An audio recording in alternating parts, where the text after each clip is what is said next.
gələcək üçün həyati əhəmiyyət daşıyan bir mövzuda qızların təhsildə yayılması qarşısının alınması mövzusunda bir araya gəlmişik. Hər birinizi salamlayıram. Əziz dostlar, bir anlıq düşünün. Bir qız uşağı təhsilini yarımçıq qoyduqda nə itirir? Təkcə dərsləri və qiymətləri deyil, həm də arzularını, potensialını və öz həyatını idarə etmək haqqını itirir.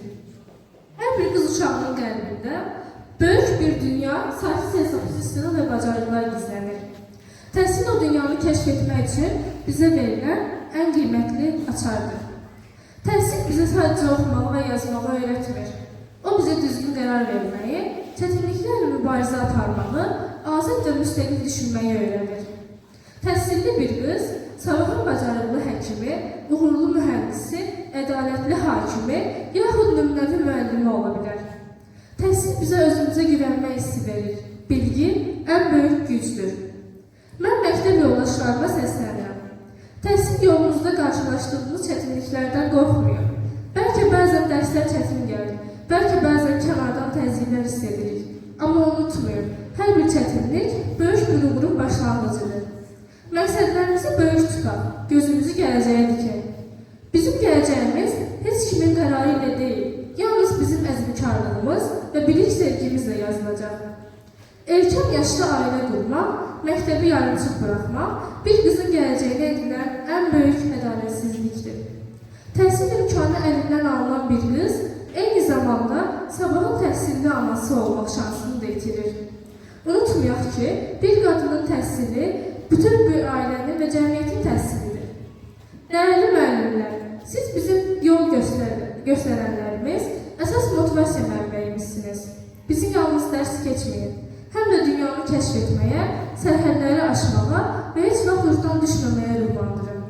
Yekun olaraq demək istəyirəm ki, qızların təhsildən yayılmasının qarşısını almaq tək məktəbin ya tək ailənin işi deyil. Bu hər birimizin ortaq məsuliyyətidir. Gəlin bir yerdə əl-ələ verək. Gəlin qızlarımızın təhsil işığı ilə həm öz həyatlarını, həm də cəmiyyətimizin gələcəyini işıqlandırılmasına kömək edək. Təhsil bizim haqqımızdır, gələcəyimizdir, qüdrətimizdir. Bu hüququmuza sahib çıxaq. Diqqətinizə görə təşəkkür edirəm. Hər kəsi salamlayıram. Bugün burada dostlarımın və dəyərli böyüklərimizin yanında dayanmaq və qızların təhsili mövzusunda öz fikirlərimi bölüşmək mənim üçün böyük şərəfdir. Biraz əvvəl yoldaşım Nuray bizə təhsilin ümumi əhəmiyyətindən danışdı. Mən isə bugün sizə təhsilin həyatımızdakı konkret, pratik dəyişikliklərdən bəhs etmək istəyirəm. Əziz qızlar, gəlin real olaq. Bəzən ətrafımızda eşidilir. Qız uşağıdır, oxuyub nə edəcək? Onsuz da gedib ər evinə, ocaq başına baxacaq. Amma mən sizə deyirəm, oxuyub çox şey edəcək. Təhsil almaq hər şeydən əvvəl bizə müstəqillik verir. İqtisadi müstəqillik. Təhsilli qadın yaxşı bir peşəyə sahib olur. Bu o deməkdir ki, kimsədən asılı olmadan öz qazancını əldə edir. Bu yalnız öz ehtiyaclarını ödəmək deyil, həm də ailəsinə, valideynlərinə kömək etmək, övladlarına daha yaxşı bir həyat qurmaq deməkdir. Pul deyil, seçim azadlığıdır. Sosial müstəqillik. Təhsil bizə dünyaya daha geniş pəncərədən baxmağı, öz hüquqlarımızı və qanunlarımızı bilməyi öyrədir. Bu o deməkdir ki, kimsə bizə ədalətsizlik etməyə çalışdıqda, biz səsimizi ucalda, haqqımızı tələb edə bilərik. Bilik bizə özümüzü müdafiə etmək qüdrəti verir. Dəyərli valideynlər, təəssüf ki, bəzi bölgələrdə qızların erkən yaşda təhsilindən yayındırılaraq nikaha sövq edilməsi halları hələ də qalmaqdadır. Mən bir məktəbli olaraq, bir gənc qız olaraq bunun nə qədər böyük bir zərbə olduğunu demək istəyirəm. Müasir dünyada ailə həyatı qurmaq böyük bir məsuliyyətdir. 15-16 yaşlı bir qız hələ uşaqdır. O həyatı tanımadan, təhsilsiz və peşəsiz bir şəkildə bu yükü necə daşısın? Erkən nikah qızın bütün inkişaf yollarını bağlayır. O nə özünü, nə də dünyanı kəşf edə bilir. Təhsilsiz ana gələcəyə nəsillərə bilik ötülməsi zəncirini qırır. Təhsilli ana isə evə yalnız sevgi deyil, həm də kitabları, elmə marağı və uğur yolunu gətirir. Valideynlər, biz sizin əmanətinizi, ümidinizi, qanadınızın davamıyıq. Bizi erkən yaşda sındırmayın. Bizə uçmaq, dünyaya faydalı olmaq şansı verir. Əziz müəllimlər və məktəb rəhbərliyi, bizim vəzifəmiz təhsilimizin sonuna qədər gedib diplomlarımızı almaqdır. Amma sizin vəzifəniz bizi bu yolda tək qoymamaqdır. Təhsildən yayma təhlükəsi yaranan qızlara daha çox diqqət göstərməyinizi, onlarla söhbət etməyinizi, onlara çıxış yolları göstərməyinizi xahiş edirik. Bizə təhsili təhsilin dəyərini sadəcə sözlərlə deyil, uğur hekayələri və pratik nümunələrlə göstərir. Unutmayaraq, təhsil bir yük deyil, gələcəyi bir sərmayədir. Gəlin qız olaraq öz həyatımızın sükanı arxasında duraq, öz taleyimizi birlikdə yazaq. Hər kəsə təşəkkür edirəm. Hörmətli müəllimlər, əziz şagirdlər, hər birinizi səmimi qəlbdən salamlayıram. Bugün biz təkcə bir tədbirə yığışmamışıq, həmçinin biz bu günləri gələcəyimiz üçün bir vicdan söhbətdən yığışmışıq. Mövzumuz qızların təhsildə yayılma hallarının qarşısının alınmasıdır.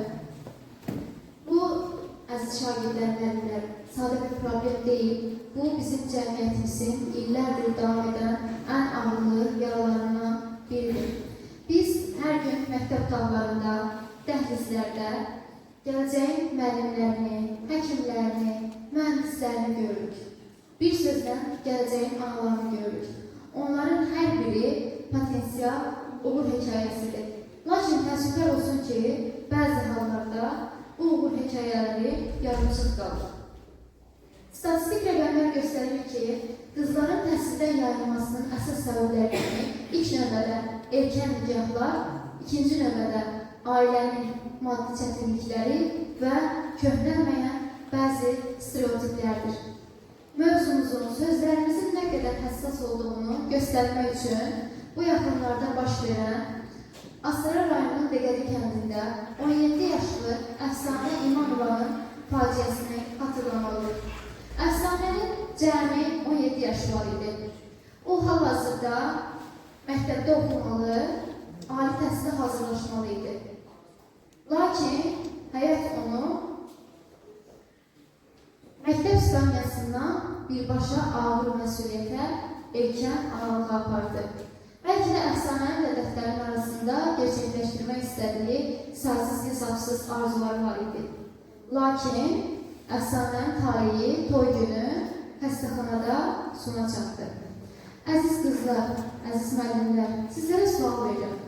Əgər əfsanə oxusaydı, təhsilinə davam etsəydi, birlikdə olsaydı, öz hüquqlarını müdafiə etməyi bacarsaydı, bəlkə də bu günləri əfsanənin tarihi bu cürə sonlanmazdı.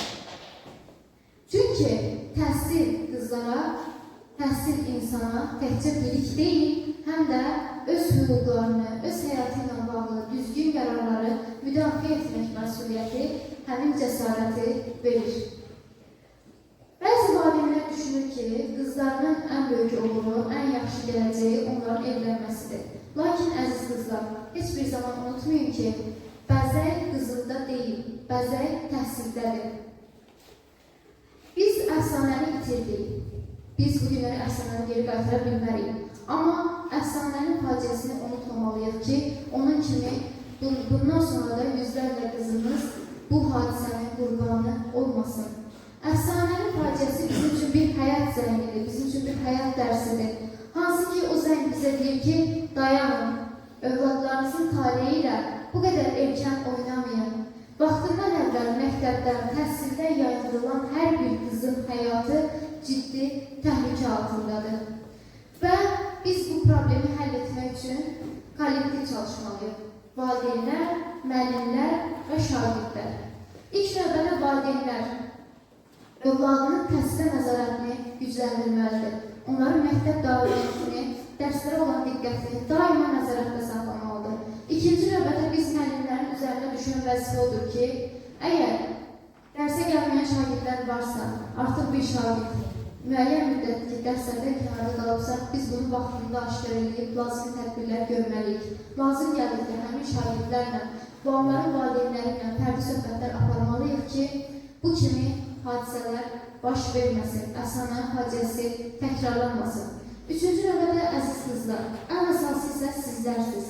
Oxuyun, qoyun sizin təhsiliniz, sizin sabahınız, sizin gələcəyiniz olsun. Heç vaxt heç kimə icazə verməyin ki, təhsil yolunda, oxumaq yolunda sizə mani olsunlar. Sizin arzularınızı sizin əlinizdən alsınlar. Yaxşı, gəlin baxaq. Təhsil qızlarımıza nə vəlidir? Təhsil qızlarımız üçün niyə bu qədər önəmlidir? Əziz şagirdlər, bilirsiniz ki, hər bir insan zamanında maddi çətinliklərlə, ayrılıqlarla və yaxud da qəfil ölümlə rastlaşa bilər. Belə olan hallarda həmin qızlar təhsilli qadınlar özü və övladları üçün yeni bir həyat qura bilir. İkinci növbədə savadlı ana sağlam ailə deməkdir. Ailənin başçısı atadır, lakin ailənin təməli anadır. Ana təkcə övladların qidasını bəsləməklə yanaşı, həm də onların ruhunu, həm də onların zehniyyətini bəsləyir. Savadlı ana övladlarını da elmə sevməyi, məqsədyönlü olmağı öyrədir. Üçüncü növbədə sağlamlıq bilikləri. Əfsanənin faciəsini yenə xatırlamalıyıq. Əfsanənin 17 yaşı var idi. Toy günündə 7 aylıq övladı ilə birlikdə 7 aylıq övladını bətnində itirdi və həmin döl onun qarnına da zəhərlənmə verərək əfsanə da öz həyatını itirdi. Və biz biologiyadan da bilirik ki, 18 yaşına çatmamış qızların orqanizmi, xüsusən də reproduktiv orqanları tam inkişaf etmir.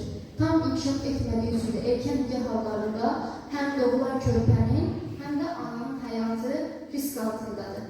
Bunun üçün də biz erkən nikaha, qızların təhsildən yayılma hallarına birbaşa qətiyyətlə yox deməliyik.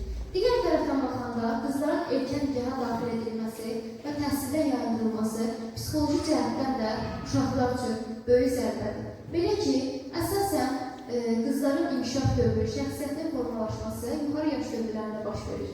İndi bu yaş dövrlərində həmin uşaqları biz təhsildən, məktəbdən uzaqda saxlasaq, biz onlara ən böyük haqsızlığı etmiş olarıq. Ona görə də əziz qızlar, heç vaxt icazə verməyin ki, sizin təhsil haqqınızı sizdən alsınlar. Öz hüquqlarınızı müdafiə etməyi bacarın. Biz müəllimlər də hamımız birlikdə çalışaq ki, qızlar bizim sabahımızdır. Bu sabahı yarımçıq qoymayaq. Diqqətiniz üçün təşəkkür edirəm.